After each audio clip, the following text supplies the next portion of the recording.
Hi guys, welcome back to our channel. Today we're going to be watching I Made a Horror Game in One Day by Shortcut. If you've watched them before, then put down below and make sure you put suggestions on what you want us to watch, who are different to what we normally watch. Make sure you like and subscribe because when we get to 3,000 we are doing another giveaway. Make sure you click the links in the description to join our Patreon or to send us money through PayPal, as I highly appreciated. And thank you for watching us, guys. Let's get into the video. We love you. No, but seriously, we do appreciate your support, so thank you. Yeah. The actual thumbnail of this don't look nice. Let's go. In this video, I will be attempting to make a horror game in under 24 hours. Horror games, popular choice of genre for indie developers, probably partly due to the success they could find, even if the game is simple. And being a typical stupid dude under the age of 25, I want to be successful without actually putting any work to earn it. Henceforth, making a video game in a single day. Also, I have the attention span of a goldfish. Sir, it's your wife. She's suffering from pneumosilico-cybofornic silico-microscopic Oh my god, this is amazing. hemo-mello-hypofornic hyper-micro-silico bipo-bleepo-meepo-mappo-frocco-stocky-slacky-wacky-fornic silico-stomach bug. The only thing I did before the 24-hour period was plan out what I wanted the game to be. And the game is simple. You live in a log cabin, and there's a monster in the woods that wants to eat you. He can't get inside, so he will do certain things to sabotage you, like damaging the power box, which shuts off all the lights, forcing you to come outside and fix it. But it's freezing outside, and you must stay warm. There's a fire inside, but the monster— To be fair, he's kind of brought a lot of games in the involvement of that. That's like Slender Man, Five Nights at Freddy's, Friday the 13th. They've brought quite a lot into it. Will drop snow to put it out, and you must keep it lit. And lastly, the blizzard will occasionally blow the windows open, which will not only keep you from staying warm, but will also create an entrance for the monster to climb into. Hi, how are you? If you survive until the morning, you win the game. Starting the clock with 24 hours left, the first thing I'm going to do is launch Unreal Engine with the first-person template, since I want this to be a first-person game. So first we need a log cabin, so let me just look through my asset packs real quick. Oh, look at that, a log cabin asset pack. It's almost like I chose the environment by looking through the asset packs I already owned. And I'm just gonna use the pre-made demonstration map because y'all know the famous proverb, Shawkat hates environmental design and also he's bad at it. Oh snap, this map has snowfall and the door is already interactable. This game better be a breeze. Oh, we can't fit. Let's fix up the player dimensions and chop this guy's arms off. Pulling up our list, the first thing I want to do is have the blizzard blow the windows open, since we don't even have a monster yet. Unfortunately, these window meshes are connected to the frames, making them impossible to even open, so I'll have to pull them into Blender real quick to fix it. A quick little incision here should do the trick. He's actually boggling it for me right now with how intelligent he is. I'm actually really enjoying watching him. Do you like him? I think he's really clever. Like real clever.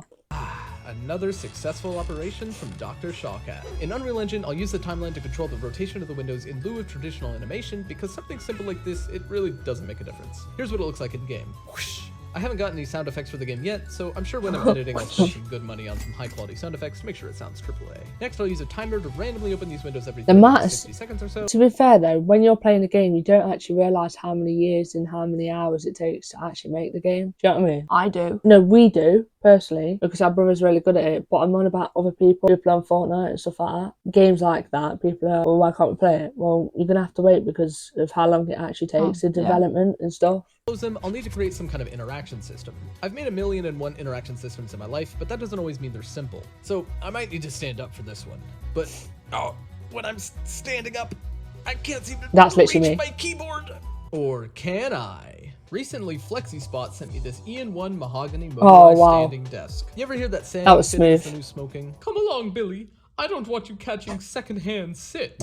But then a standing desk also sounds unappealing because you're a lazy game developer who never exercises. You guys know the feeling. Well, then the EN1 mahogany motorized standing desk is gonna blow your mind. That kind of looks cool. Adjustable to both sitting and standing heights. It adjusts pretty fast and quietly too, and it can definitely carry a lot of weight. Plus the machine has pre-programmable buttons that remember your preferred height so you can always get that optimal 90-degree elbow action. The instruction manual did say it requires 2 people to put together, but I'm a big boy and I managed to do it all by myself. In all honesty though, it is important to look after your health, and I would highly recommend a standing desk to anybody who has a job that requires computer work for many hours a day. It has so many health benefits like reducing joint pain, better posture, better blood circulation, and it increases your energy and mood. If you do decide to make the decision to get one of these, it'd really increase my energy and mood if you use the link in the description, because you get a high quality motorized standing desk with all these health benefits, and I'll get happiness knowing you made a great decision. Now that I've closed the deal with 90%, I love how honest he is.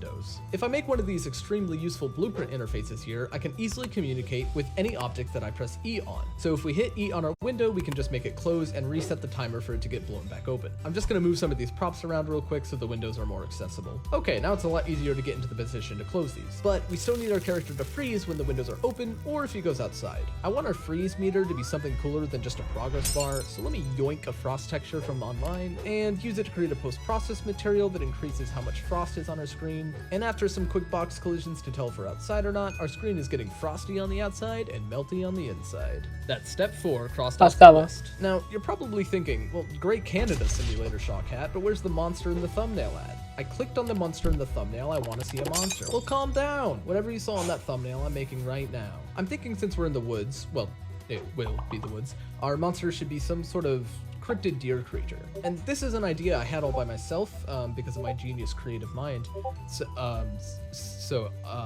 Luckily I own another asset pack that includes a deer, but this little dude isn't scary. This guy is my friend. You're my friend now. We're having soft tacos later. In the blender you go, friend. Luckily this deer is already rigged, so I can just use the bones to morph it into our monster.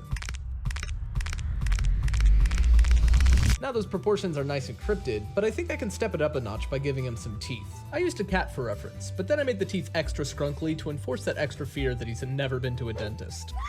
And I think I can get this guy looking even creepier by giving him the old Super Mario 64 treatment. And now we've turned our sweet little friend into something of eldritch.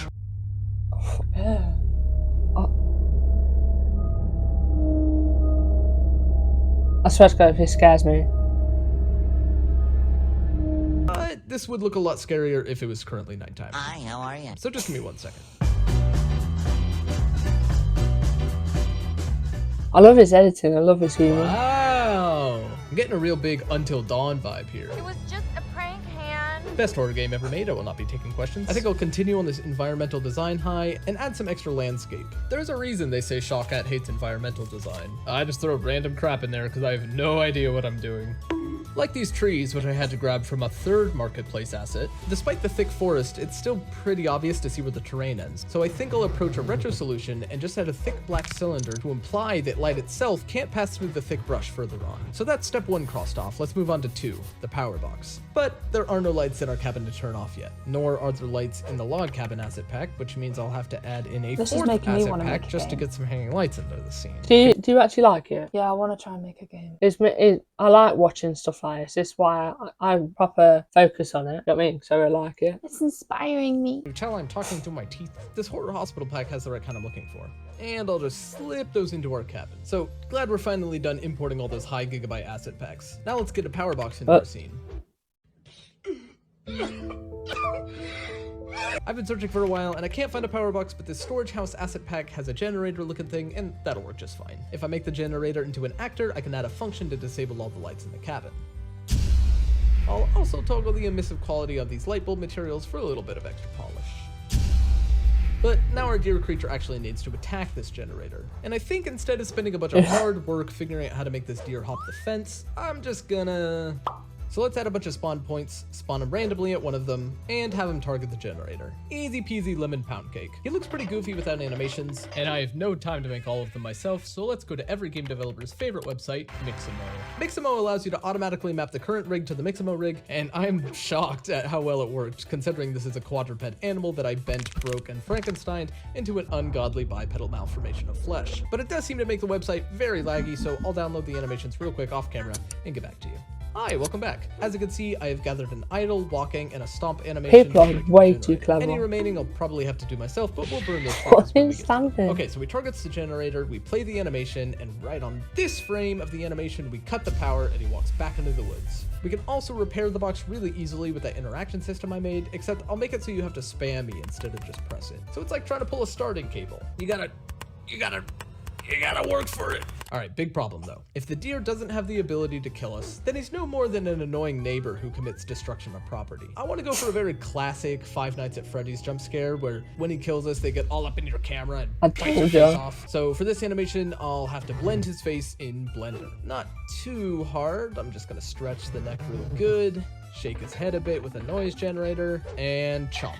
And if we just play the animation when we get too close to our deer, game over. Well, I also am realizing I forgot to really update y'all on good. the time this has been taking so Could you far. English? It might not seem like a No. lot based on the way I edit this, but That's it's been about 8 really hours of work, good. and it's getting kind of late, so Felt like I'm going I to was part of continue the this. game. Good morning. It is now day 2, and I started late, so we have I about was 6 shocked, hours okay, left on our guys. 24-hour deadline. And you know what I'm realizing with my refreshed morning mind? This guy is not intimidating. Ever since I said he's like an annoying neighbor, that's all I can really see. When I'm playing, I just kind of want to invite him inside and work out our differences over a nice cup of tea. But I am not British, so I think instead, I'm going to completely change how Fuming. Can I just say not every British I person. don't drink tea. I don't even like the stuff. I speak tea. You speak tea. I speak tea. Oh, she likes the drama. No, but seriously, not every British person likes tea or Poshos. coffee. It's the poshos. I don't even like I real ain't milk. posh. I ain't posh either. Everything works, but I need to keep it simple enough to complete my game in the remaining time. I know we so weren't here's the new triggered. plan. Instead of an intelligent creature that sabotages you, I'm switching to a creepier, stalking predator vibe for the deer. So instead of the deer breaking the generator, it breaks down randomly because it sucks butts. Instead of the deer putting out the fire, it goes out over time and you have to collect sticks from outside to keep it lit. The deer now wanders the deep woods where he is no harm to you, but will sometimes stalk you in the nearby woods, which it will aggressively chase you if you go outside. And if a window swings open, the deer will attempt to climb into your cabin. I'm pretty sure making the generator random should be super easy because I can just reuse the randomness code I made for the windows flying open. Yeah, that was super easy, so let's fix that AI. I'll add more target points around the windows so we can come up to them when they're open. Very nice, not creepy at all. I know. And if we go outside when It's he's not in that. the Hey, deep how woods, are I'll ya? just make him chase you until you're back inside.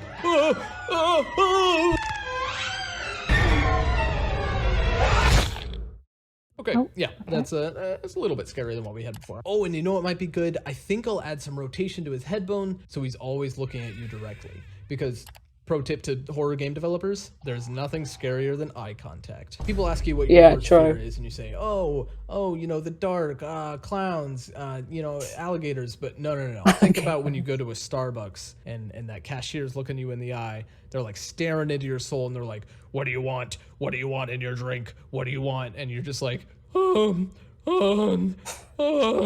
yeah, that's AI pretty much done. It's very simple this way, other than climbing through the windows. That's going to be To be fair, this reminds me a bit like Hello Hello Neighbor. Hours left, so let's make this You know fire what I go mean? out real quick. I'll remove this delicious pan of stew so the player doesn't get confused about the purpose of the furnace. And we can fade the fire out over time using the same timer functionality that the windows and the generator uses. And for the visual effect, I'll just fade out the audio, the lights, scale down this fire effect, and reduce the emissive properties of the logs. Yeah, that fire is going out. So yeah, fire goes out and we start to freeze. To give the player incentive to leave the cabin, let's spawn some sticks outside. I don't have any stick models, but I'm kind of tired of importing entire asset packs just for a single model. So I'm just gonna take this pile of logs and there we go, pile of sticks. I'll make it if we walk over one, it adds one to our character, and then we can use our interaction system on the fire. It removes a stick from our player and adds 30 seconds to the fire's lifespan. Okay, 2 hours left, and we still have to make the scariest part of the game, the deer climbing through your window. That's kind of like the part I've been excited I'm full on about, Gorman. scared about, which is why I'm Same. procrastinating. There's nothing on Mixamo that can be used, so I'm gonna have to make something pretty easy and cheap in Blender, but we don't have a lot of time, so this animation is gonna suck. Okay, if you look at it for more than a second, you can see it's a very poorly made animation, but the players will be too busy screaming their heads off to notice. Also, even though it's not great, it actually took like almost an hour to make, so we only have a little over 60 minutes left. So let me actually play this animation when it approaches the window. Oh, my window blew open. I better close it in this weather. Oh, hello, sir. You must be cold out there. Oh, excuse me, this is private property, and legally you are trespassing. I didn't show myself programming any of it. What because the hell? pretty That's scary. boring to No. watch. Oh, But that's that so- actually took the entire remaining. It shocked me. I was like, what? So The hell? okay, we've completed the game. Yeah, I don't Oh, think- I didn't. wait, I need to make it so if you survive until morning, you actually win. Okay, we've completed the game. And let me just add a death screen and purchase a bunch of sound effects. Okay, we've completed the game.